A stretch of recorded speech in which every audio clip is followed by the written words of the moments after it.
Olá, meus amigos do intestino, como é que estão vocês? Tudo bem? Sejam todos muito bem-vindos a esse que já é o nosso episódio número 8. Pessoal, 2 meses de podcast já. Para vocês que são novos, estão chegando, entrem e fiquem à vontade. Esse aqui é o Papo Digestivo com a doutora Luana, um podcast onde a gente sempre vai falar sobre o intestino, microbiota, o quanto isso impacta não só na saúde do nosso trato gastrointestinal, mas na saúde do nosso corpo todo. Olha só, se você quer perder gordura e principalmente manter esse peso, tratar a ansiedade e depressão, melhorar a qualidade do seu sono, melhorar a sua performance, dar um up aí no seu sistema imune, mais equilíbrio metabólico e hormonal, saiba que a chave, a solução dos seus problemas está numa microbiota intestinal adequada e saudável. É o que eu sempre digo, cuida do seu intestino que ele cuida de você. E vou dar os recadinhos aqui antes de apresentar os nossos convidados. Pessoal, se você tem algum parente, algum familiar aí que está lutando contra alguma situação intestinal, passa o nosso link do nosso podcast para a pessoa dar uma olhadinha, porque pode ajudar. O intestino estabelece eixos intestino-cérebro, eixo intestino-pele, eixo intestino-doença autoimune, e isso pode ser favorável para esse seu parente. E a questão também, dá um joinha ali, curte, que o YouTube entende que essa é uma informação relevante, ele ajuda na pulverização dessa informação que é do bem, ok? Pessoal, nós temos aqui o Dr. Henrique Envite, médico formado pela Universidade Federal do Paraná, residência médica em cirurgia geral pelo Hospital Universitário Cajuru, residência médica em coloproctologia pelo Hospital Universitário Evangélico Mackenzie, membro da Sociedade Brasileira de Coloproctologia, membro diretor da Sociedade Paranaense de Coloprocto e chefe do serviço de coloprocto do Hospital Evangélico Mackenzie. Henrique, muito obrigada pela sua presença, pelo seu tempo, a disposição de vir aqui passar para os nossos amantes do intestino uma informação muito legal, que são os tratamentos novos em intestino e doenças orificiais. Seja muito bem-vindo. Muito obrigado pelo convite. Aí vamos conversar um pouquinho sobre essas doenças e essas novas opções de tratamento. Vamos lá. Conta pra gente a tua rotina, como é que tá hoje, onde é que você está operando. Tem a clínica também, né, onde se faz os procedimentos. Compartilho de alguns pacientes aqui com o Henrique, foi onde eu conheci o seu trabalho maravilhoso. Conta pra gente como é que tá a sua rotina. Então, hoje eu atendo em consultório. Eu faço também, eu sou coordenador-chefe ali do serviço de residência do Hospital Evangélico, Dá da trabalho isso, Henrique? coloproctologia, da trabalho. E então eu me divido ali no consultório, no Hospital Evangélico, e eu faço os meus procedimentos e procedimento de endoscopia, colonoscopia também, na clínica Endoscopia Mais. Ah, aqui fora coloprocto, você é endoscopista também. Sim, faço também esses exames de Endoscopia endoscopia digestiva alta e e coluna. colonoscopia. Legal. E conta pra gente aí, Henrique, porque na verdade eu terminei minha residência de cirurgia geral faz mais de uma década, né? Então eu imagino que muita coisa deve ter mudado. Como a gente estava comentando, talvez para vocês não parece muita mudança, mas em relação a laser, tipo de laser que surgiu novo, ou realmente foi um que foi aprimorado, substâncias que são aplicadas, o que realmente essa tecnologia trouxe e o que o paciente ganha de benefício no final com essas situações novas? Então, assim, ó, essas novas tecnologias, elas vieram hoje para ajudar o paciente, né? Então, a gente tem que cuidar, lógico, com toda hora que lança alguma coisa nova, assim, para a gente ver se realmente aquilo tem alguma eficácia, se realmente vai ser bom para o paciente. Tem uma validade esses procedimentos? Por exemplo, para medicamento, a gente sempre escuta que espera 5 anos para ver, né, o que vai dar para a gente começar a realmente usar na prática clínica, que é tempo que dá de surgir algum efeito colateral, alguma situação importante. Para a situação de laser e máquinas, vocês têm um tempo assim de avaliação para esperar para ver se realmente traz um benefício? A gente tem já alguns estudos, né, que comprovam ali, estudos de caso controle, que tem o paciente que foi operado de forma convencional, o paciente que foi operado a laser, e que a gente consegue ter esses dados reais ali de benefício para o paciente. Para fazer esse investimento também, né? É verdade. São máquinas caras, né? Isso mesmo. aluga ou vocês compram? É possível comprar a máquina de laser e também alugar. Alugar. Tá? E o paciente ganha o que no final? Ele tem melhor pós-operatório? Qual que é o ganho do paciente? Então, menor assim, tempo de recuperação? esses procedimentos a laser, eles são menos agressivos ali para o corpo. Então, a gente sempre teve esse problema ali de tratar essas doenças da região anal, porque é uma região que é muito sensível. Então, o pós-operatório não é fácil. Tem muita dor, principalmente na hora de ir ao banheiro ali a primeira vez depois da cirurgia, é complicado. Então, esses procedimentos, eles acabam ajudando principalmente nessa parte da recuperação.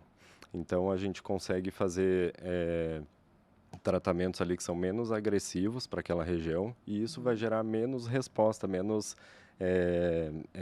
reação do seu corpo.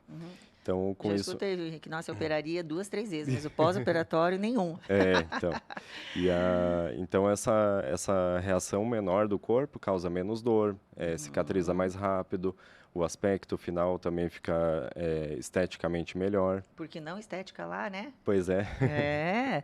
Bom, e na questão das doenças, quando a gente vai falar assim para paciente, que doenças que ele pode pensar em um dia usar uma dessas novas tecnologias? O que você poderia exemplificar para a gente?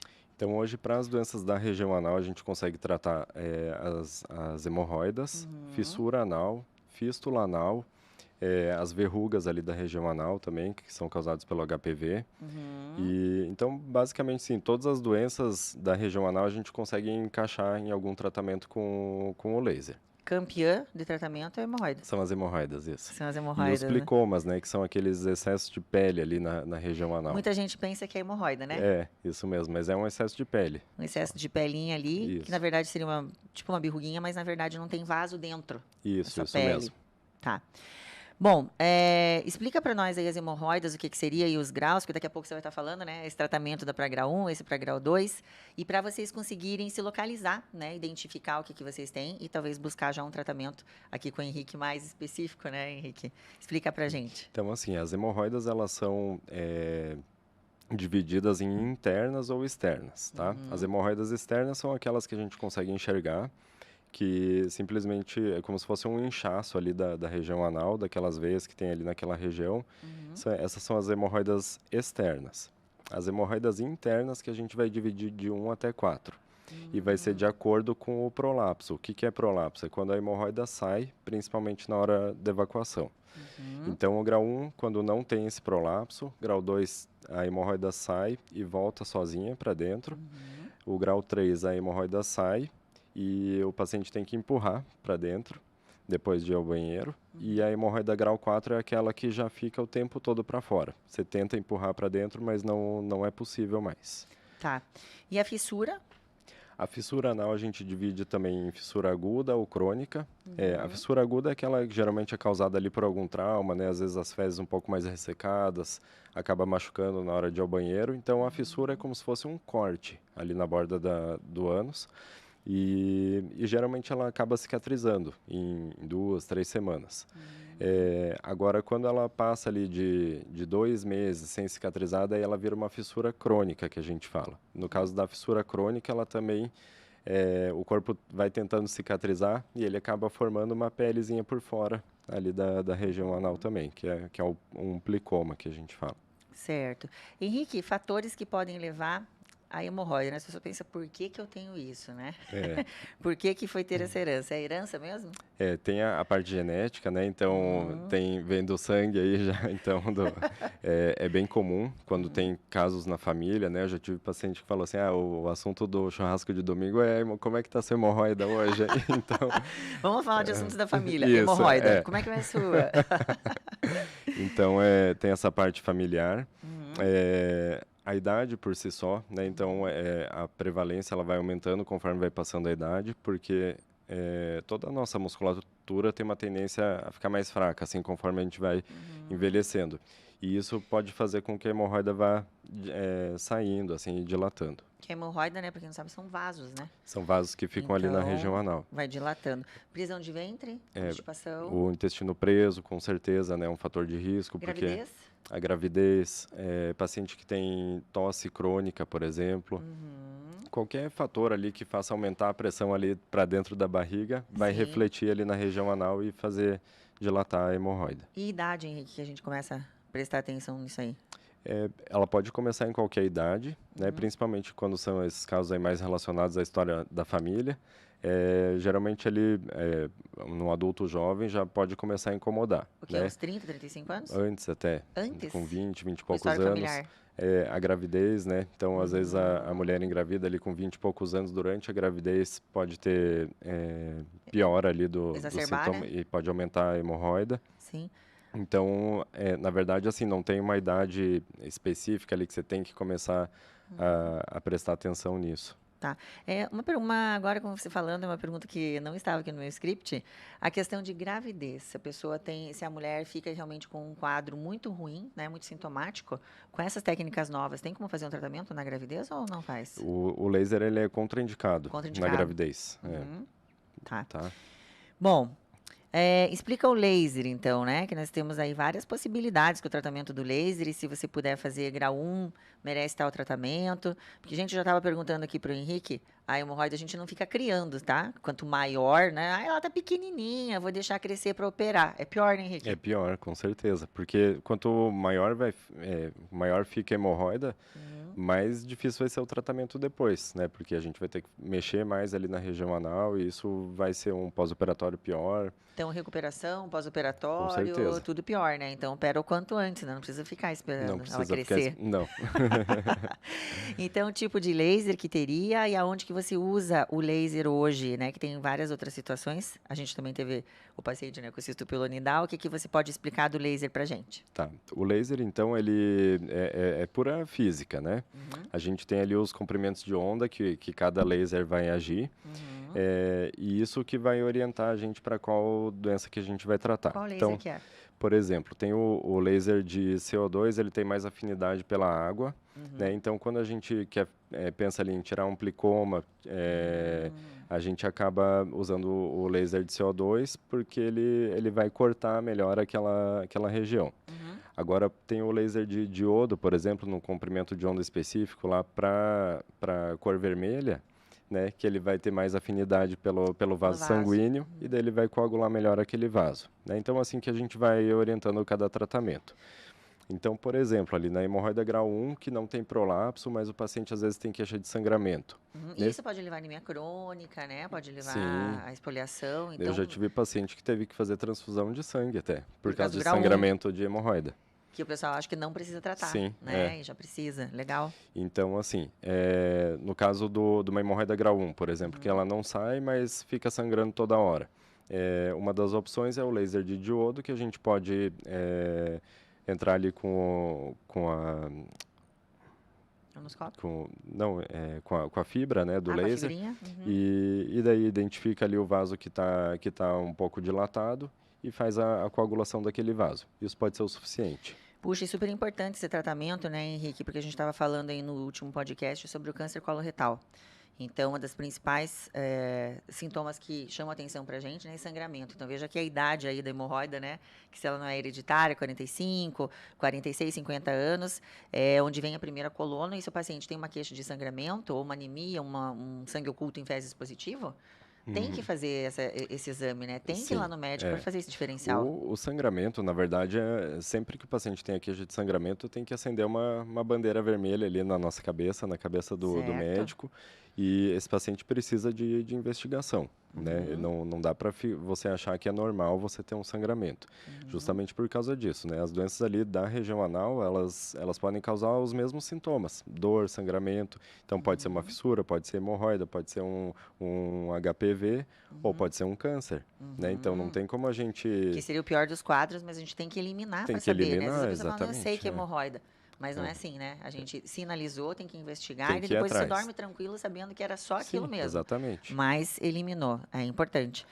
E a questão de... O laser, você falou que está há quanto tempo usando já nessa questão de coloprocto? Faz uns 3 ou 4 anos que a gente conseguiu extrapolar para a área da proctologia. O laser ele já é usado em outras áreas, né? Vascular, dermatologia usa muito laser.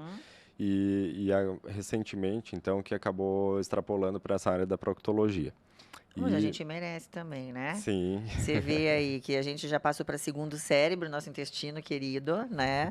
Agora a gente está merecendo tratamento com um laser, gente, e botox, tá? Ele já vai explicar. Você veja como a nossa região está ficando mais nobre, né? Tá ficando chique, Tá merecendo mais atenção, tem mais créditos, tal, né? Estamos pensando na estética da região, né? Por que não? Sim. Bom, desculpa te interromper aquela hora, o grau 2, né? Você estava falando do grau 1, que coloca a fibrinha. Aí quando no grau 2 ou 3, a gente pode fazer o tratamento com o laser. E também tem outras técnicas que são um pouco menos agressivas, tem uma técnica que a gente chama de THD, que a desarterialização hemorroidária. Essa palavra tá? é difícil, hein? Essa é difícil. Desarterialização hemorroidária transanal, gente. Isso. THD, para quem quiser Então, procurar. Quando a hemorroida está um pouquinho maior, a gente pode usar o THD para a gente identifica, sabe aqueles, é um Doppler, sabe quando a gente vê batimento fetal, assim? Sim, na barriga da mãe. Isso, na barriga da mãe. Então, é o mesmo equipamento que a gente, é tipo uma caneta que a gente coloca ali na região anal e consegue identificar exatamente onde está aquele vasinho o pulsando, aham. né? Então, a gente escuta aquele batimento e daí a gente dá um ponto naquele vaso. Então, ele é muito Gente, específico. isso é fantástico, né? Né, e acaba diminuindo então a chegada de sangue e daí a hemorroida Essa que é a murcha. chamada cirurgia sem corte para hemorroida. Exatamente. Gente, isso é muito legal. Então, você identifica o vasinho com um aparelho, gente, olha que legal. Aí vai lá e dá um ponto, não tem corte, não tem nada, né? Porque antes Não. tinha as ligaduras, aquilo era tão doído A também, gente né? até pode associar. Pode até Por associar exemplo, a ali, ligadura. se o paciente tem tem essa hemorroida que está dilatada e mais um plicoma, que é aquela pelezinha. Então, a gente pode fazer o THD e Em depois cima. passa o laser no plicoma, entendeu? Gente, Então, dá tá para ir muito combinando ali evoluído. os fatores. Dá até não? para se pensar em ter hemorroida hoje em dia. Né? Porque antigamente a gente desejava só pro pior inimigo, hoje já não. Bom, e daí no grau 3, então, você já falou mais ou menos, grau 4, daí é só cirurgia tradicional cortando ou ainda temos uma opção com laser? Até dá para pensar em fazer o laser, mas daí tem que individualizar. Essas que já são muito grandes, às vezes tem que ir para a cirurgia tradicional mesmo, não tem jeito, sabe? Por isso que é importante, quando começa a ter os sintomas ali de sangramento, já procurar realmente uma assistência, né? Procurar um Sim. atendimento para não chegar nesse ponto ali da Não, porque hemorroida tá tão maior. facilitado hoje, pelo que você contou, que seria perder tempo mesmo, sabe, gente? Porque, ó, quando a gente tem vários cordões hemorroidários ali dentro, né, no intestino, e a gente tem que tirar tudo, que nem ele falou já numa questão mais avançada, tem que tirar 2 ou 3, não pode tirar todos, porque à medida que vai tirando, a gente pode fazer estenose anal, né? E daí depois tem que fazer dilatação anal, isso é uma complicação. Então, para que deixar a hemorroida chegar nesse estado, sendo que hoje a gente já tem tratamentos muito mais confortáveis, né, com pós-operatório muito melhor. Então, essa questão já vi que já era, né? Tem hemorroida, não vou deixar. Não vai lá e opera já, grau 1, grau 2, que vai... Nossa, é fantástico isso. E que nem você falou, assim, ó, já que você citou as complicações, quanto maior vai ficando a hemorroida, quanto mais a gente tem que mexer ali, isso aumenta o risco das complicações. E as duas principais complicações que a gente tem, no caso da cirurgia de hemorroida, é a estenose, que é isso, às vezes, de tirar demais a hemorroida e daí fica muito justo ali, fica Muito apertadinho, muito né? apertado, né? Então o paciente não tem dificuldade para ir ao banheiro, né? Toda vez que vai acaba rasgando. E uma outra complicação muito grave também é a incontinência, Incontinência. que é não conseguir segurar as fezes. Então, vai dos dois extremos, né? Ou Vai a dos dois pessoa extremos, fica muito apertadinho, tem que dilatar, ou vai ficar com incontinência e ficar perdendo fezes. porque a hemorroida, ela ajuda a fechar o ânus, sabe? Então, 15 a 30% do fechamento ali do canal anal é de responsabilidade da hemorroida. Então, se você tira demais, fica muito vazio ali, e daí isso pode dar incontinência no paciente. Interessante. Já falamos até das complicações aqui, gente, olha lá. Botox. Botox, ele veio como ajudar o pessoal aqui das doenças orificiais. Isso eu achei muito interessante. Isso é uma outra extrapolação aí muito interessante para nossa área também, que o Botox, bom, super famoso, né, usado inicialmente, na verdade, o Botox foi desenvolvido para hipertonias, assim, né? E não para fins estéticos como é o maior uso hoje, Sim. né? Então, o que o Botox faz? Ele paralisa o músculo e isso faz com que o músculo não fique tão contraído, né? Um dos problemas do pós-operatório é justamente que a dor causada pela cirurgia, pela manipulação ali da região, o músculo fica muito contraído, muito apertado, né? Então, por várias situações, tanto pela cirurgia quanto pelo medo. Ou não? Os dois, né? Não, tem aumento do tônus ou da região ali pelo processo inflamatório local? Sim, isso existe também? Isso, e a própria dor local, né, já faz o músculo contrair. O medo da criança, né? Imagina. Porque é uma situação... Isso mesmo. Então, o que acontece? Daí o paciente não consegue ir ao banheiro, daí ele fica ressecado, daí vai virando uma bola de neve, só vai piorando, né, a situação. Então, o que que a gente faz ali? Mais ou menos 2 semanas antes da cirurgia da região anal, a 15 gente dias faz antes. isso, que é o tempo de início ali do efeito máximo, né, da toxina. Então, a gente faz a aplicação em um ponto só, tá? Do esfíncter anal. Porque também Pontinho. não tem como fazer em Sim, tudo, porque senão porque senão daí vai vai ficar perder, inteiro né, a paralisado, tonicidade, né? sim. Não dá para fazer em tudo. Então, qual que é a ideia? A gente tem uma contração normal ali, no pós-operatório ele fica muito contraído. Então, a ideia é tentar chegar no que era Trazer pro normal antes, equilíbrio. entendeu? Quantas unidades de toxina botulínica usa? Aí depende, né? Para mulher usa um pouquinho menos, geralmente vai 50 ou 60 unidades, e para o homem, em média, 70 unidades. Só por curiosidade, a diluição normal, são Diluição as normal. marcas normais, usa tudo igual. Isso. Eu, particularmente, assim, eu costumo usar aquele Xiaomi, Xiaomi alemão, né? que ele Não é precisa de alemão, geladeira que ele e não tal, precisa de né? geladeira, então ele é mais Isso é legal. prático por causa disso. Entendi. Eu na época, eu fiz cirurgia da parte de estética, medicina estética, e o Xiaomi estava começando quando ele veio. E ele tem um bom efeito, né? Pelo menos na parte facial, ele tinha uma boa pega. E ele não era tão mais barato, mas essa questão da geladeira, né? Facilita muito, né, no dia a dia. Muito, né? Até para transporte, compra, tem que buscar ou trazer ou ir atender o paciente, né? Você está na clínica para o hospital para a clínica, sem geladeira, né? Porque para quem não sabe, gente, o Botox ele precisa estar gelado, sabe? E uma das vantagens dele também é que ele não difunde tanto, que nem o Dysport, por exemplo. Tem um raio, um Ele diâmetro maior de ação, né? E eu não quero isso, entendeu? Eu não Sim. quero que paralise o músculo Você todo. quer Eu só realmente uma quero ação só mais- controlar ali aquela contração. Uma ação mais focalzinha, né? Isso mesmo. Porque acho que a do Dysport é 2 centímetros, né? Se eu não me engano, que abre a Acho que é ação mais ou dele. menos isso. É grande, né? É arriscado numa região É pequena. um halo grande, né, que ele acha. É verdade. E, então, assim, ó, o Botox a gente pode usar, então, em praticamente todas as doenças, todos os pré-operatórios ali de cirurgias da região anal. Usa pra tudo, fissura, usa pra Mas tudo. é isso que eu ia chegar agora, que para fissura, especificamente, ele pode ser uma das opções de tratamento para fissura. Até ela cicatrizar. Só a única coisa que a gente tem que comprovar é que o paciente tem uma hipertonia, né? Que é uma das causas de fissura. Então, você aplicar o Botox ali no paciente que tem hipertonia e que está com fissura, vai relaxar aquela musculatura e vai promover a cicatrização. Entendi. Tá? Uma outra causa também é dor crônica ali na região anal, às vezes é uma contração excessiva de toda a musculatura ali do elevador do ânus, que daí a gente também pode aplicar ali no levantador do ânus para tentar relaxar. Entendi. O Botox ele veio substituir aquelas pomadinhas que usava antigamente? Não, na verdade, Não. essa é outra coisa, né? Assim, essas pomadas, elas têm geralmente algum anestésico local, então vai dar um alívio imediato ali. Então, a gente usa na crise, assim. Cálcio, uma coisa assim. Se diz para fissura? Tá. Pra fissura. Ela seria o equivalente? Só que daí uma questão uma outra aplicada linha e de de uma ação mais tratamento. estável do que ficar passando uma pomada? O que eu costumo fazer, né, para o paciente que tem a fissura aguda, eu faço primeiro esse tratamento com esse bloqueador do canal de cálcio, né, que também promove um relaxamento da musculatura, melhora Que é uma a pomadinha, circulação. viu, gente? É só Que uma passa. pomadinha. Passa aquele 2 a 3 vezes no dia, né? 2 vezes ao dia, 2 por vezes. até 60 dias. Se não melhorar, o Botox é uma opção, entendeu? E daí, se não melhorar, a gente pode pensar em Gente, cirurgia. eu tô adorando essa tecnologia. Botox anal. Eu tô achando assim, você não acha, Rebeca? Uma coisa chique, né? Não, e se traz todo esse conforto, gente, porque a questão anal é isso, né? É uma questão do medo, da ansiedade, né? Então, o paciente, ou criança, né, que já traumatizou uma vez, já eliminou uma vez as fezes um pouco mais endurecidas, a próxima vai travar. Né? Indivíduo, mulher, principalmente com constipação, trava. Então, você imagina uma cirurgia, uma situação que dói sempre, né? O que a gente escuta de relato de paciente que tem grau 3.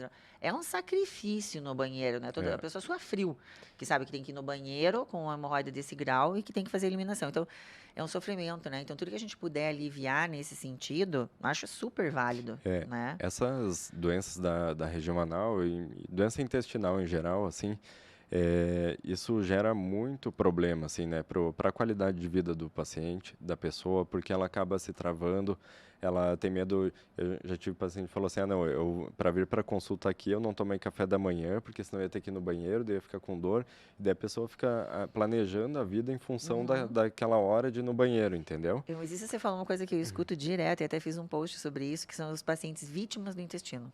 Sempre falo, você é vítima do intestino? Sou. Né? Porque aquela pessoa que ou tem a diarreia, nos teus casos aí são outras as queixas, mas eu não marco uma viagem no final de semana porque eu comecei com diarreia.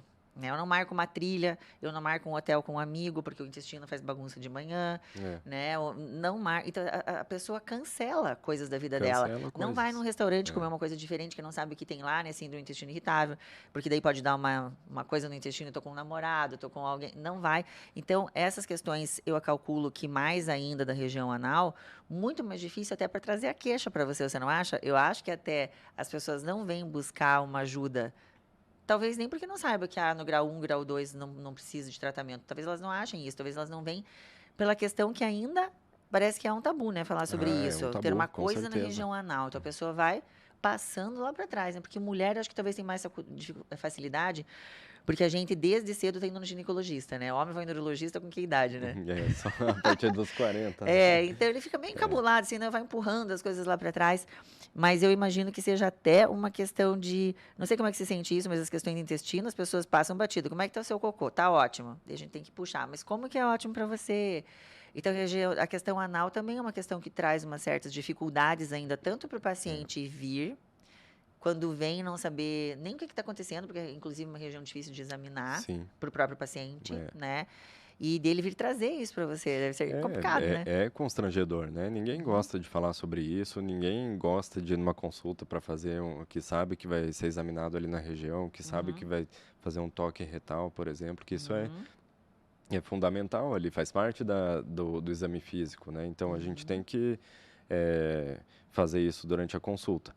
Mas, quando a pessoa também já teve a coragem, marcou ali, geralmente vai tranquilo. O paciente se chega tranquilo, muito, né? assim. Se ensaiou Se muito, ensaiou mas foi. muito, mas nossa, super comum, assim. Faz 2 anos que eu tenho isso, faz 3 anos que eu fico enrolando para vir. E a gente escuta hoje, né? Assim, depois que você trata, assim, não sei por que eu não vim antes, né? Porque eu não vim antes. Então, essa é uma frase também, exatamente aquilo. Não mata, mas tira uma qualidade de vida do caramba, né? Exatamente. Então, pessoal, olha as coisas importantes que o Henrique falou aí. A gente perder esse medo de falar sobre a região, né? A gente tem que falar igual a região anal, igual a gente fala de rosto. Né? E a gente vai lá fazer um botox no rosto e é muito mais importante fazer um botox na região anal. Isso vai melhorar muito mais a sua vida, né? E realmente atrás, porque esse sangramento que você acha que pode ser de hemorroida, você acha que a minha família tem hemorroida, eu também tenho isso, pode ser um câncer coloretal, a gente tem que investigar, isso só o médico vai fazer por você. Né? E a questão do tratamento, que tem tratamento já numa questão inicial, que a gente também às vezes não sabe, né? Então, eu tenho grau 1, fiz ali uma colonoscopia, eu fiz uma reto, e você acha que, tá tranquilinho, tá no grau 1. Dá já para fazer um tratamento e impedir várias situações, né? Inclusive das mais graves, quanto essa daí de estar espoliando todo dia. Porque todo dia que as fezes passam, elas machucam esses vasos, você perde ali um sangue, né? Perde massa, você pode estar espoliando e fazendo uma anemia crônica, às vezes está cansado, não sabe por quê, não está rendendo no seu trabalho, não tem a performance na academia, às vezes por anemia crônica causada por hemorroida. Por uma hemorroida, exatamente. Né? Então, isso aí. Henrique, tem alguma coisa que a gente pode fazer para evitar hemorroida ou para que a gente não evolua tão rápido de um grau para outro? Tem algumas situações que a gente pode ter algum cuidado? O principal são os hábitos de vida, né? Então, tem aquela alimentação saudável, rica em fibras. Adoro quando o médico fala isso. Uma dieta menos inflamatória, né? Também, então, tudo que provoca inflamação crônica acaba dilatando aqueles vasos tem alguns alimentos? Os alimentos famosos que pioram, que devem ser evitados em crise? Tem alguns alimentos que podem piorar, como a lactose. Ela tem uma ação ali inflamatória no intestino. A carne vermelha, que inclui boi e porco. Então, isso é comprovado ali, que a carne vermelha tem uma ação tóxica no intestino, né? A bebida alcoólica também pode causar uma dilatação das veias, a própria pimenta, né? Fala muito da pimenta. Fala muito da pimenta, é verdade. Na verdade, assim, qualquer fácil de entrar, difícil de sair. Qualquer alimento que cause uma dilatação das veias do corpo vai acabar dilatando a hemorroida também. Sim. Em relação a temperos, né? Que o pessoal sempre fala que tem que comer sem tempero, tem alguma coisa a ver isso ou não? Tempero seria mais a pimenta? É mais a pimenta mesmo, Mais a pimenta. mas também, assim, não é proibido também, entendeu? Sim. É mais é uma coisa que para quem já tem um problema de hemorroida pode piorar, mas não que seja proibido, sabe? Henrique, a gente sempre fala, né? Não fica muito no banheiro, gente, que vai criar hemorroida. Tem a questão do tempo do banheiro e hoje tem muita questão do celular. O que você fala? Isso é real ou é mito? Não, isso é verdade, né? Então, Olá, gente, não fica jogando tempo fora no banheiro. o ideal é não levar o celular, né? Pro Ave banheiro. Maria! Não levar o celular no Mas, banheiro. então, assim, ó, o fato de você ficar sentado ali por muito tempo, né? Ainda mais que que o vaso tem aquele buraco no meio, então isso vai ainda abrir mais ali a região e vai Entendi. aumentar a pressão daquela região. O Isso, ideal, parece que expõe a pressão num ponto, né? Bem isso, no ponto naquele ali, ponto. anal. Uhum. Então, o ideal é que a evacuação seja de 3 a 5 minutos, tá? Uhum. O que passa disso, você já tem risco de Interessante ir isso. Quando a dilatando. pessoa fala, ó, vai lá e cria o hábito de sentar, né, para o teu intestino começar a ser domesticado. É, Vai lá e senta para ele entender que esse é o horário que você quer sim, evacuar. Isso seria 3 a 5 minutos, sentei ali, isso é o ideal, né? relaxei, não conseguiu, bora para frente, É, tenta outra hora. tenta, Não fica ali é, meia hora, desculpa, eu estou esperando o intestino isso, funcionar. E você já está forçando esse sistema vascular e venoso que é. não é ideal. Tem algumas manobras ali que podem até ajudar a facilitar na hora de ir ao banheiro, né? Tipo aquele Banquinho. banquinho, né? Isso muda a angulação ali do reto e facilita mesmo a Você acha que evacuação. isso é recomendado para quem tem hemorroida, então? Se você Ou para... consegue ir ao banheiro normalmente, não precisa Não fazer, mas é precisa. uma opção ali para se você tiver alguma dificuldade, isso pode facilitar. Ok. Uma outra coisa também que é muito importante é a forma de fazer a higiene ali da região anal. Isso é polêmico também, Isso é bem né? polêmico. Então, o ideal é que a higiene seja feita lavando com água e sabonete. Mas a gente Tipo old vê. style, né? É, Porque quem não sabe, tem gente nova que nem sabe o que é bidê, eu Henrique. Só nós da acho que nossa sim. idade, né? Você sabe, Rebeca, o que é bidê? Olha lá, não Juba, sabe sabe o que é mesmo. bidê? Bidê. Sabe o que é bidê do banheiro? Ah, ó, ele é dos velhos, então. Ele Desculpa, já aí viu pode na ser só casa da avó conhecimento, dele. pode ser que não seja idade, né? Mas na nossa época tinha um bidê, tinha um vaso sanitário, tinha o bidezinho, que toda vez que a pessoa evacuava, fazia um banho tcheco ali, gente, lavava a região, não É, tinha papel limpando, né? Porque o que, que pode acontecer com o papel ou com o lenço umedecido, né? Muita mulher usa lenço umedecido. é. E O- qual que é o teu então, conselho? assim, ó, com relação ao papel higiênico, né? Ele tem mais atrito ali na região, então só de passar você pode provocar sangramento, provocar fissuras. Para quem já tem, não A é legal, higiene né? Fissura. não fica adequada, né? Então, não é a mesma coisa que você lavar, né, com água e sabonete. Então, isso aumenta o risco de ter Água e sabonete, então, é água ideal. e sabonete, tá? Aumenta o risco de ter coceira ali na região, sabe? Por não estar com a higiene adequada. E daí, é aquela coisa que uma coisa vai puxando a outra ali, né? E vai complicando. A questão do lenço umedecido. Ele Que é isso é um... uma moda, né? Lenço É, umedecido para tudo. Sujou o sapato, lenço umedecido. Se coisinha no sofá, lenço umedecido. Nossa, tô limpando meu bumbum, lenço umedecido. Ele virou coringa, virou né? um coringa ali. Então, Mas... não.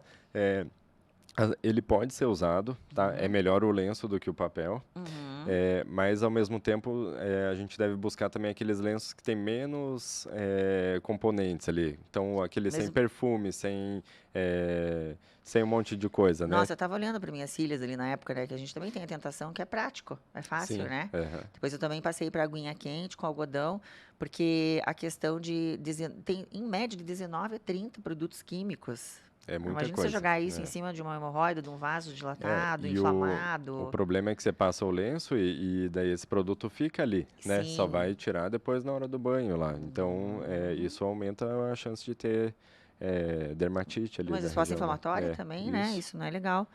Bom, pessoal, quais são os cuidados? Vamos supor, você já me falou das complicações pós-cirúrgicas. Alguma coisa em relação à cirurgia que você quer fazer uma relação? Grau 1 tal cirurgia, grau 2 tal, o que se indicaria para cada grau? Assim, ó, Para a gente quando o finalizar a cirurgia? paciente tem alguma queixa, né? Na verdade, a gente sempre vai tentar um tratamento clínico antes. A região anal ali, quanto menos a gente mexer, melhor. Então, se um tratamento clínico for, isso a gente vai indicar para todo mundo, hemorroida externa e de 1 a 4. Entendi. O tratamento clínico que é mudar os hábitos, né, manter o intestino funcionando bem, cuidar com alguns alimentos. Então, Interessante. isso é para todo mundo. A atividade física ajuda Atividade muito. física ajuda muito o intestino a se movimentar, Sim, né? Ele é muito sensível ao toque, a gente sempre te fala. Às vezes as pessoas não podem fazer atividade física, são mais acamadas, a massagem intestinal, É. né? Que seria o equivalente à atividade física para quem sim. não pode. Tomar água, isso ajuda muito também, né? Então, o que a gente fala hoje, assim, não adianta também você comer só fibra e não tomar água, né? A fibra é a vassoura, mas a água tem Sim. que empurrar ali. Eu sempre digo, a gente tem que jogar sementinhas, probióticos, mas tem que regar. Isso mesmo. Se não regou, morreu, É. né? Então, é isso daí. Então é importante assim, nunca é só um fator, né? A gente tem que ver vários pontos ali Multifatorial o tratamento, né? para orientar. E até esse tratamento que você faz antes, né? Como você falou que faz para todo mundo, isso é super importante, eu vejo no pós-operatório, né? Porque se a gente não mudar o meio que o paciente está, ele vai ter depois outras complicações. Vai incomodar de né? novo. Né? E a questão do paciente que foi operado de hemorroida, daí a pergunta que tem aqui. Eu tenho algumas perguntas para você aqui, de um pessoal que colocou lá no Instagram. Pode voltar a ter hemorroida? Operei hemorroida, eu posso voltar a ter hemorroida de novo? Pode voltar sim. Tá? Então, as hemorroides elas estão em toda a região anal. Né? Quando a gente faz um procedimento, a gente geralmente foca em 2 ou 3. Então, geralmente aquela que foi retirada ali, que foi tratada, não vai voltar. Mas a vizinha ali, depois de um tempo, pode dilatar. E aquilo que você falou também, não dá para operar todas, porque daí pode fazer estenose. Exatamente, né? Não tem como a gente tirar tudo ali. Não é igual tirou o apêndice lá, tá resolvido, vai embora. Sim. Né? Ali não. A gente precisa ter circulação também ali na região, né? Então não tem como tirar tudo. Então pode voltar. Então por isso daí que a gente sempre fala, né? Estilo de vida. Tudo que a gente for fazer, qualquer cirurgia, qualquer procedimento, a gente tem que sair daquele meio que deixou a gente doente, né? Para manter esse tratamento, essa cirurgia, né? Esse medicamento, porque senão não segura, né? A gente não tem nada que substituir o estilo de vida, né? A outra pergunta. Se quando a hemorroida sai, né? Que é esse grau que você falou ali, que é o 3, né? Sai e não volta. O que a gente faz? A gente pode empurrar com o dedo? O que a gente faz nessa hora? Geralmente o paciente empurra. Tem problema com isso? Pode acontecer alguma complicação? Não tem problema. É até melhor que ele empurre para dentro, sabe? Lógico, com cuidado, né? Às vezes, se estiver difícil, dá para fazer um banho de assento, que é pegar assim uma água morna, água à temperatura do banho, assim, encostar a região anal ali na água, pode ficar mais fácil de empurrar para dentro, porque daí também, quanto mais tempo ficar para fora, mais vai demaciar. Mais ele vai inchando, mais vai doer. E isso pode virar uma emergência cirúrgica? O cara não tem medo de pôr a mão ali ou tá doendo, ele não faz? Até isso também, alguns anos atrás, a trombose hemorroidária, que a gente falava, né, que era uma das complicações, assim, uma emergência cirúrgica de hemorroida. Hoje a gente também sempre tenta um tratamento clínico primeiro. Como é que faz? Porque, então, a gente usa ali um anti-inflamatório, faz uma boa analgesia, né? Bastante remédio para dor para o paciente, às vezes algum antibiótico para diminuir um pouquinho a inflamação local. E reduz, na maioria dos casos reduz. E na maioria dos casos reduz. Por que a gente não opera mais a hemorroida trombosada? Né? A não ser que o paciente tenha muito sintoma ali, em 2, 3 dias depois do tratamento não melhorou nada, daí a gente vai para a cirurgia. Isso é paciente internado, né? Você até pode mandar para casa e reavaliar em 24, 48 horas. Né? Gente, eu estou perguntando, sabe por quê? Porque isso daí é um vasinho que saiu para fora, o paciente não conseguiu pôr para dentro e o esfíncter anal fica segurando esse vaso, igual você ficar segurando um dedo, assim, né? Daqui a pouco tá com sangue acumulado ali e esse sangue pode coagular. Esse que ele tá falando que é hemorroida trombosada. Trombosada, isso mesmo. E antes era uma emergência cirúrgica, né? A gente ia lá, cortava o trombinho para sair esse coágulo, né? Pelo menos na emergência, e daí depois ia encaminhar no ambulatório ou ia fazer o tratamento posterior, né? Isso, Então, isso que eu ia falar também agora, que quando tem essa trombose, se precisar de cirurgia, o máximo que a gente vai fazer é tirar o trombo. A gente vai sempre tentar evitar tirar mesmo, fazer a cirurgia de hemorroida ali naquele momento, porque está tudo muito inchado e daí a gente acaba tirando mais do que precisa, sabe? Exatamente. Então é melhor esperar passar aquela crise. E nessa região, qualquer milímetro conta, né? Exatamente. Henrique, você que opera questões grandes ali, né? A gente fica poupando o tecido, né? Exatamente. Se é desnecessário, se é um tecido inflamado, então vamos recuperar para não Isso, tirar, espera ali 2, 3 meses da crise, reavalia, vê como é que fica e daí planeja o próximo passo. Certo. Bom, aqui o que pode ser confundido, né? Já perguntei dos alimentos que devem ser evitados na crise. O que pode ser confundido com a hemorroida? Né? Se teria algum diagnóstico diferencial que o paciente devia se preocupar? Então, assim, praticamente todos não, assim, mas muitas vezes no consultório o paciente chega e fala, eu estou com hemorroidas, preciso ver. Daí você vai lá ver uma fissura, é um HPV, né? Então, é importante aquilo que eu falei antes já, que essas doenças, os sintomas, eles se confundem, eles se misturam. Eles são muito parecidos, né? Sangramento, dor igual do intestino, sangramento, né? dor, Diarreia, obstipação, são bem genéricos e a gente tem que ir lá ver que a doença é diferente e o tratamento vai ser diferente, por isso que não tem jeito ali. Você tá com sangramento, tá com dor ali, uma coisa que você vê que não tá passando, você tem que procurar Mas atendimento, externamente, né? Henrique, quando a gente olha ali uma hemorroida, pode ser confundido com o quê? Plicoma, dá para confundir com hemorroida, né? Dá Às vezes não sabe. Tem mais alguma coisa? Sim. Alguma lesão vegetante que cresce? A hora que você faz o exame físico ali, né, com um proctologista, um profissional que está treinado ali para avaliar essa região, você já consegue dar a maior probabilidade do que é aquilo ali, né? Então é difícil que o que eu achei ali, que era uma hemorroida, mas na verdade era um câncer. Isso aí é difícil. É difícil. Né? Tá. Gente, vamos lá. O que você acha mais importante falar de hemorroida? Pra gente finalizar a hemorroida aí. O que você gostaria de abordar em relação ao que talvez não tenha te perguntado, em relação à cirurgia, pós-operatório, cuidados? Gente, vocês não sabem.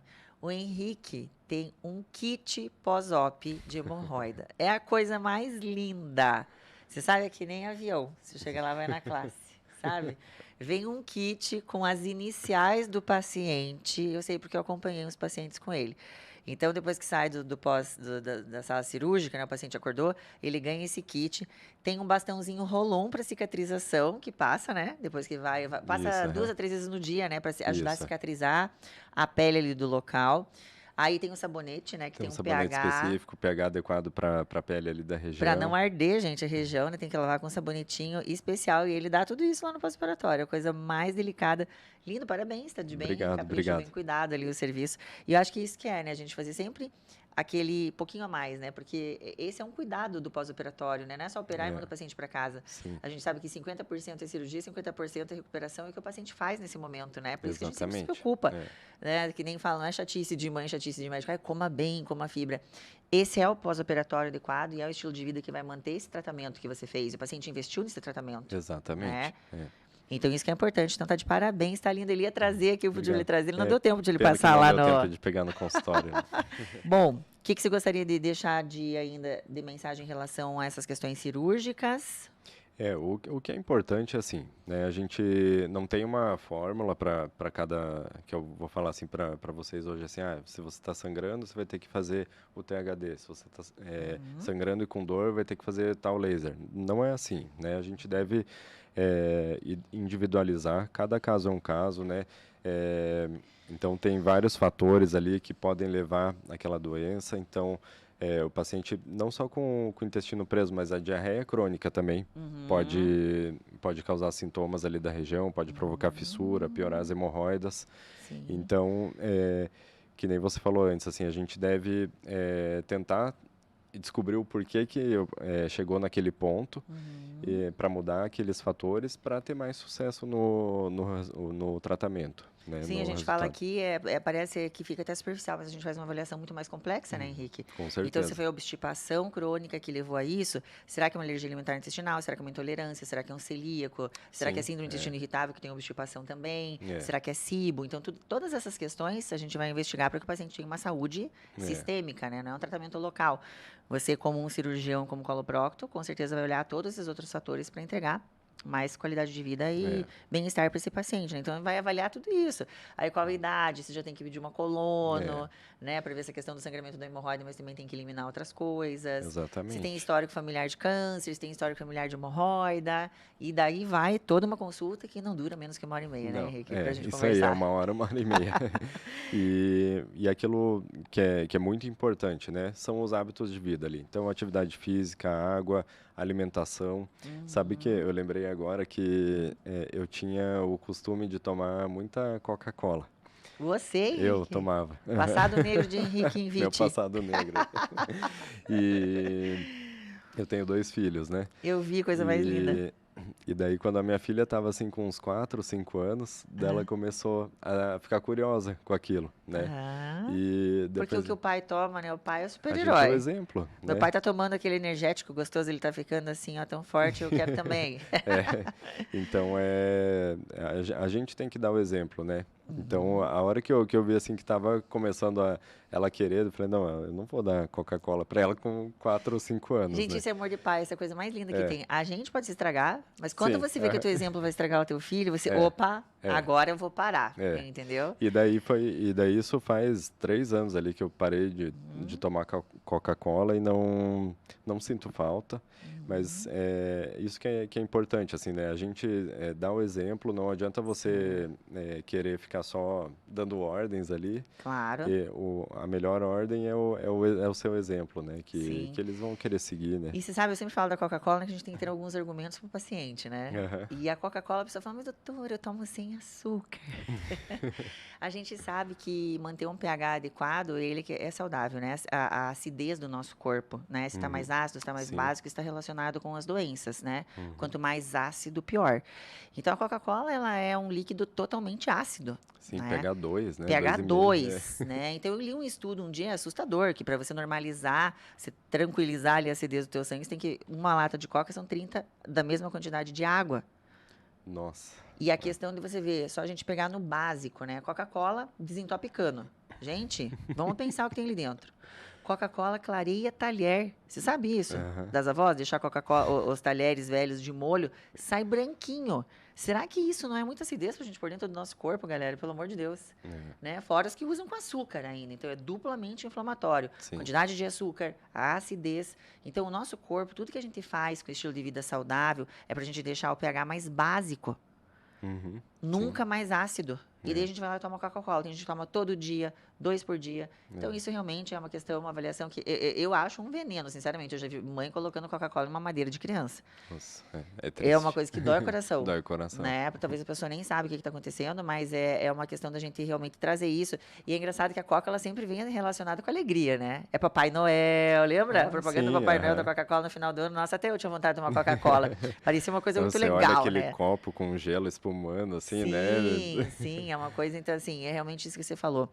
Os hábitos e estilo de vida, né? Que isso, para mim, você veja, Estados Unidos é um dos países que mais tem dinheiro, financiamento, software para exame, a questão de tudo, né? Não digo os melhores médicos, mas, assim, o que é oferecido para esses Recursos, né? médicos é recurso, possibilidade de estudo, né? Sim. De trabalho, eles ganham para isso. Aqui a gente tem que parar de ganhar para fazer um trabalho científico. É. Né? Então, a oportunidade que eles têm, e pensa num país desse, se diminuiu a doença cardiovascular, se diminuiu a obesidade, se diminuiu o câncer, não Pelo diminuiu. contrário, né? Então, o que a gente chega à conclusão é que realmente o nosso estilo de vida é que mantém a nossa saúde. Né? Enquanto isso está na nossa mão, eu penso que mágico, a gente não está dependendo de um remédio, né? Eu posso acordar, eu posso sair correr, eu posso escolher o que eu ponho no meu prato, né? Que aquilo ali vai ser inflamatório, anti-inflamatório, eu estou escolhendo todo dia, dormir bem, inteiramente sã, porque eu acredito que o mal do século vai ser a falta de saúde mental, né? Que vai desequilibrar muita gente, e isso leva a um consumo de Sim. alimentos inflamatórios, né? Porque eu sempre brinco, quem está ansioso não quer comer repolho. Eu nunca escutei, né? Doutora, eu estou ansiosa, eu comi repolho. Não, doutora, eu estou ansiosa, eu comi açúcar, eu bebi, porque realmente esse comportamento, o desequilíbrio dos neurotransmissores leva essas compensações, né? E realmente o que eu vejo é o estilo de vida, é o que é barato, o que está nas nossas mãos, o que mantém a saúde. E se você tiver qualquer outra doença, é o que vai ajudar você a tomar menos remédio e vai ajudar você a ficar melhor. Porque não tem remédio nenhum que traga isso pra gente, né, Henrique? E veja, em todas as situações. Eu falo com você aqui sobre questões de doenças orificiais, você me traz isso. Eu falo no câncer coloretal, traz isso. Inclusive, Então, a obesidade é um fator de risco para doenças da região anal e doenças intestinais sim, em geral, né? obesidade, eu quero falar, né? Hoje em dia a gente não Obesidade não é uma pode. doença, né? É uma síndrome mesmo, né? Sim, e a gente não pode falar nada, né? Ó, você está um pouco acima do peso, parece que até é uma ofensa. Mas, gente, nós estamos preocupados, não é com a questão estética, né? É com a questão do que uma pessoa inflamada desencadeia no organismo. Obesidade é fator de risco para quase todos os tipos de câncer, né? Você veja a questão de doença artificial. É isso daí. A questão de demências, neuroinflamação, porque se a gente tem leaky gut, que é a inflamação do intestino, tem leaky brain. Então, é tudo. É tudo. Né? Então, é isso aí. Nós vamos terminar com o nosso momento reflexão. E eu achei uma coisa linda aqui no Instagram do Henrique. Não preciso nem perguntar. Olha, ele colocou assim: propósito de vida, né? Que está lá no Instagram do Henrique, que eu achei lindo. Vou servir a minha família e meus pacientes para impactar a vida das pessoas com amor, comprometimento e empreendedorismo, para que assim eu possa ser lembrado como uma pessoa bondosa e competente. Conte-me mais. sobre essa frase. Além da proctologia. Foi agora, inspiracional isso daqui. Um dia que acordou, eu falei, vou colocar ela no Instagram, que é lindo isso daqui, né? na verdade, é um curso que eu faço assim de aprimoramento pessoal. E uma das tarefas lá era justamente você tentar chegar no no porquê que você está aqui, né? No seu objetivo de vida. E eu acho que é importante isso, né? A gente ter algumas referências, onde que a gente quer chegar. Eu pus ali empreendedorismo, porque, querendo ou não, a nossa profissão, ela exige isso, né? É um mercado exigente que a gente tem que estar preparado, né? Para lidar, não pode falar cliente, né? Mas o paciente é um cliente também, Eu né? sempre falo que o paciente, ele não é paciente, ele é impaciente, ele quer É, tudo, ele quer ser então, atendido, ele tem os e direitos, ele é um cliente.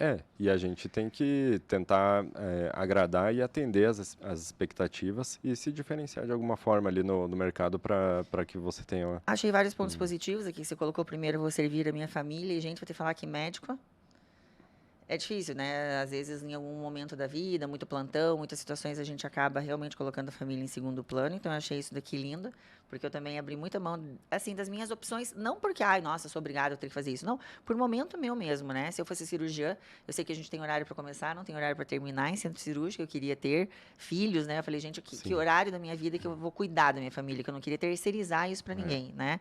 Então, achei legal isso daqui. A questão de você falar que fez um curso de aprimoramento, porque médico nunca cuida de si, sempre só cuida dos outros. Então, isso é legal, né? A gente tem que cuidar muito da nossa mente para poder cuidar dos outros, né? Quando você chega lá e você encontra um médico que estudou, que está descansado, que está disposto para atender, ele está cuidando dele mesmo também, né? E essa questão do empreendedorismo que eu nunca vi em médico, né? Porque a gente não aprende a ganhar dinheiro, tá, gente? A gente não tem administração na faculdade. E daí o pessoal fala, nossa, médico devia saber administrar melhor o dinheiro, né? Então, isso daqui, essas 3 linhas aqui, falam bastante coisa aí de você e muito bacana, viu? No último ano ali, eu pensei refleti em algumas atitudes que eu estava tendo, assim, né, principalmente em relação ao trabalho, à família. Eu acabei deixando de lado alguns lugares que eu trabalhava, justamente pensando nisso, né? Então, assim, o paciente, ele quer ser atendido de forma decente, né? Eu não consigo fazer uma consulta super rápida, e que eu consigo entender realmente todo o contexto ali Ou daquele. ficar tranquilo com a tua conduta, Ficar né? tranquilo Porque com a minha deixou de perguntar conduta, né? alguma coisa. E assim, o paciente não é uma doença, né? É um conjunto de É um coisas. sistema todo, É um né? sistema todo. Então, e isso me motivou a ir atrás, né? De alguns detalhes, que nem você falou ali desse kit pós-operatório, né? Eu quero que esse paciente se sinta Você já sabe que o individualizado. pós-operatório pode ser difícil. Daí tem uns mimos, né, pro Eu quero pós-operatório. mandar uma mensagem para o paciente no dia Sim. seguinte, perguntar como é que ele está, sabe? Então, isso são coisas que, infelizmente, quando a gente está atendendo ali é, Um volume num maior. volume maior, assim, a gente não consegue Depende de um fazer esquema isso. que não é teu, né? Uma clínica que não é tua, Isso, que daí é imposto muita coisa e você tem que assimilar, tem que absorver aquele movimento isso e nem mesmo. sempre é atendido como você quer, né? Você não consegue aplicar tudo isso, né? Tanto que a gente aprendeu na faculdade, né? Aquela anamnese lá, que tinha que perguntar até o tipo de casa que o paciente tinha. Como é que você vai fazer isso numa consulta de 15 minutos? Não tem como, né? Sim. Verdade. Então, dessa forma aí que eu quero atender melhor meus pacientes, de reflexão ali para tentar atender melhor a minha família. Isso, assim, a minha família é muito importante, né? A minha esposa, meus 2 filhos. Eu quero acompanhar o crescimento deles. Depois E podem passa até, tão rápido. depois podem Os até teus estão com me quanto? largar com 4 e 7 anos. 4 e 7. As minhas estão com 15 e 17. Eu tenho que dizer que passa rápido. Então Passa depois rápido. podem até abandonar a gente, mas assim, eu sei que eu vou passar para eles esses valores que são importantes para mim e eu quero que eles tenham pelo menos uma referência ali, um bom exemplo. Concordo gênero, número e grau com você. Eu também, principalmente como mulher, né? Homem, às vezes, infelizmente, ainda existe Sim, isso, né, na sociedade. A questão da gente abrir mão de algumas coisas. Eu também não optei por cirurgia, mas também sou muito feliz no que eu faço hoje. Mas na época eu pensei, não vou operar por causa disso. E a gente deixa de ir em todos os congressos que gostaria, a gente deixa em todas as situações, porque a gente realmente tem que sair do nosso nicho familiar. E como eu te falei, passa rápido. E eu acredito mesmo, sou muito da tua opinião, que a melhor herança que a gente deixa, a gente fica muito preocupado em deixar dinheiro para os filhos da gente, né? E a melhor herança é essa, são os momentos, né? É o hábito de ver o seu pai sempre comendo bem. Aquilo, por mais que na hora a criança não faça, aquilo ali ficou um caminhozinho. Né? Um dia ele vai estar comendo, o que eu vou escolher aqui? Olha lá, aquilo que meu pai comia. Né? Então, os hábitos, o hábito de treinar, né? Eu sempre digo, como você vai chegar para uma pessoa de 30 anos que está com obesidade e você falar para ela, olha, você tem que começar a treinar. Ela nunca treinou nada na vida. Pensa qual que é o impacto disso numa mudança de um hábito desse. Quase que, não é possível, mas é muito difícil, né? Difícil. Então, jogar futebol com o pai, na natação com o pai, sair no mercado com o pai, essa questão da gente, eu sempre falo, né, hoje a gente fica, as crianças ficam muito em celular, vai com o pai, vê ele cumprimentar o porteiro, vê como é que ele faz compra no mercado, como ele pede desconto, todas essas questões são heranças de socialização, de como se comportar perante a sociedade, né, de como comer, de como treinar, o hábito de dormir, eu acho uma das coisas mais importantes, a gente não criar vício, não criar mimimi, ó, vai lá, deita e dorme quando tá cansado e pronto, não ter televisão no quarto. Então, Henrique, você está de parabéns, viu? Gente, eu acompanho alguns pacientes com o Henrique, ele é tudo isso que ele está falando, tá? Obrigado, Lana. Bom, pessoal, nós vamos deixar... Qual que é o contato, Henrique, para quem quiser falar com você em relação a essas questões das doenças aí do intestino e da região anal, ou quiser fazer um tratamento, uma consulta para discutir alguma das coisas que a gente falou aqui? Quais seriam os contatos para você? O pessoal vai anotar, né? Coloca ali escritinho, ele vai falar. O contato do meu consultório pelo WhatsApp é 41 99182 9080. E eu tenho o meu Instagram também, que é Henrique_Invite. Invite é INVI, 2 T's I, @Henrique_Invite Coloprocto. Eles vão escrever, Isso. né? Tá bom, pessoal? Então, vamos lá. Eu gostaria de agradecer, Henrique, o seu tempo aqui, trazer toda essa informação pra gente. Muito obrigada, que a gente sabe que você parou lá o teu consultório para abrir uma brecha na agenda para falar com a gente. Fico muito agradecida. Eu que agradeço o convite aí, espero que tenha ajudado e atendido essas expectativas. Nossa, foi de muita ajuda, aí. Não foi, gente? Aprenderam aí sobre hemorroida ou não, vocês dois? Aprenderam, né? Já vai chegar em casa e falar, viu, gente, aqui ó, tem uma dica para vocês. Porque isso é aquilo que você falou. Se a gente não trouxer e não falar, às vezes as pessoas também não perguntam, né? Então é um tema que a gente tem que jogar na mesa, né? Porque para o paciente pode ser difícil, mas para nós pele é igual a orelha, é igual a cabeça, é igual a região anal.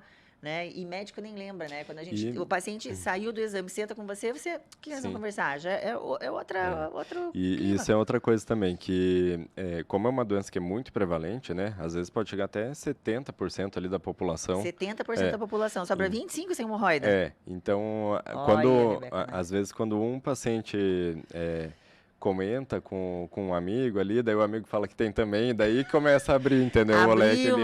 É verdade, mas a maioria das pessoas fica mais reservadas, né? Não comentam sobre isso. É isso aí. Então tá bom, muito obrigada. Eu que agradeço aí o convite. Obrigada. Queridos amigos do intestino, no próximo episódio, isso aqui que a gente vai falar sobre como cozinhar sem trigo, tá bom? Algumas dicas, porque não é fácil. Mas há uma opção, há sempre uma luz no fim do túnel e o trigo é vilão. Quem quiser dar uma olhadinha lá no nosso episódio Trigo, Vilão ou Mocinho, tá bom? Obrigada a vocês que nos acompanharam e até o final e até a próxima.